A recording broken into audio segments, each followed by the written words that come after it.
নমস্কাৰ। আজিৰ এই ভিডিঅ'খনত আমি আলোচনা কৰিম অসমৰ চাহ বাগিচা চিনেমা জগতৰ কথা। নমস্কাৰ, মই বিজয় পানেকাৰ। আপোনালোকে চাই আছে আদিবাসী অফিচিয়েল অসম।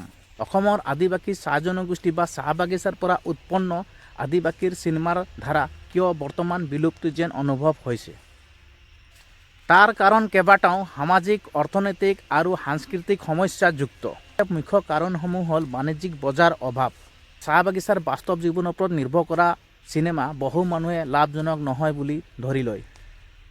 বড় আইডিয়া, বড় হিৰো, বড় বাজেট নাথাকিলে প্ৰযোজকসকলে বিনিয়োগ কৰিব নোখোজে। প্ৰযোজনা, পুঁজি, প্ৰযুক্তিৰ লোকচান। বাগিচাৰ সমাজত নিজে চিনেমা বনাবলৈ আৰ্থিক সক্ষমতা কম। কেমেৰা, টেকনিচিয়ান, এডিটিং, প্ৰমোশ্যন এই সকলোতে ব্যয় বহুত। সেইকাৰণে বহু প্ৰয়াস আৰম্ভ হৈ থমকি যায়। কাহিনী আৰু কলাকাৰক গাহৰৰে মেইন ষ্ট্ৰীম মাধ্যমেৰে সমৰ্থন নাই। মেইন ষ্ট্ৰীম অসমীয়া বা হিন্দী ফিল্ম ইণ্ডাষ্ট্ৰীয়ে চাহ বাগিচাৰ প্ৰতিভাক আগবঢ়াবলৈ ইমান সুযোগ নিদিয়ে। ফলত গল্প, কলাকাৰ, ভাষা সকলো পিছ পৰি যায়। ভাষা আৰু সংস্কৃতিৰ যথাযোগ্য স্থান নোপোৱা চাহ জনজাতিৰ মাতৃভাষা সদৃশ ব্যৱহাৰ কৰিলে দৰ্শকৰ সংখ্যা কম। অসমীয়া বা হিন্দী ব্যৱহাৰ কৰিলে বৰ্তমান দৰ্শকৰ সংখ্যা হ্ৰাস পায়।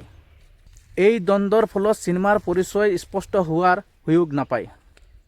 DNA দৰ্শক বিতৰণ, মাৰ্কেটিং ভাল নাই। থিয়েটাৰ, OT, ইউটিউব কোনো ঠাইত বাণিজ্যিক শক্তিশালী নেটৱৰ্ক নাই। চিনেমা বনালেও মানুহৰ ওচৰত নোপোৱা, যাৰ ফলত উদ্যোগীজনে ক্ষতিৰ মুখত পৰে। অভাৱ, চাহ বাগিচাৰ বহু প্ৰতিভাই আছে, কিন্তু চিনেমাটোগ্ৰাফী, স্ক্ৰিপ্ট, অভিনয়, সাউণ্ড এই সকলোতে প্ৰশিক্ষণৰ সুযোগ কম। সেইকাৰণে উদ্যোগ পেচাদাৰী হ'ব নোৱাৰে। আত্মবিশ্বাস আৰু আগ্ৰহ কম। চলচ্চিত্ৰৰ ক্ষেত্ৰত আমাৰ সমাজত চিনেমা বনালে আমাৰে দৰ্শক এই ধাৰণা। আত্মসীমা ভাঙিবলৈ সমাজ একতাবদ্ধ হৈ আগবঢ়া নাই। পুনৰ জন্ম হ'ব পাৰিব আদিবাসী চাহ বাগিচাৰ চিনেমা জগত।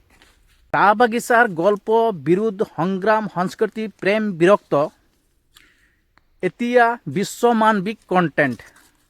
যদি চাহ বাগিচাৰ সংস্থা, যুৱ সমাজ একতাবদ্ধ হয়, যদি ইউটিউব, OTT প্লেটফৰ্মৰ ব্যৱস্থাপনা কৰে, cinema school, workshop, crowd funding হয়, স্থানীয় ভাষা ও সাংস্কৃতিক মান সন্মান দিয়ে, তেতিয়াহ'লে আকৌ টি-ট্ৰাইব আদিবাসী চিনেমা মুভমেণ্ট আগুৱাই যোৱাৰ সম্ভাৱনা বহুত। এইখিনি আছিল আদিবাসী চাহ জনগোষ্ঠীৰ চিনেমাৰ বিলুপ্তি হোৱাৰ মুখ্য কাৰণসমূহ। আগত দাঙি ধৰিলোঁ। আপোনালোকে ভিডিঅ'টো কেনে পালে কমেণ্ট কৰি জনাব। আগন্তুক তেনেধৰণৰ ভিডিঅ' বনাবৰ কাৰণে মই চেষ্টা কৰিম। আজিৰ ভিডিঅ'টো ইয়াতে সমাপ্ত কৰিছোঁ। ধন্যবাদ।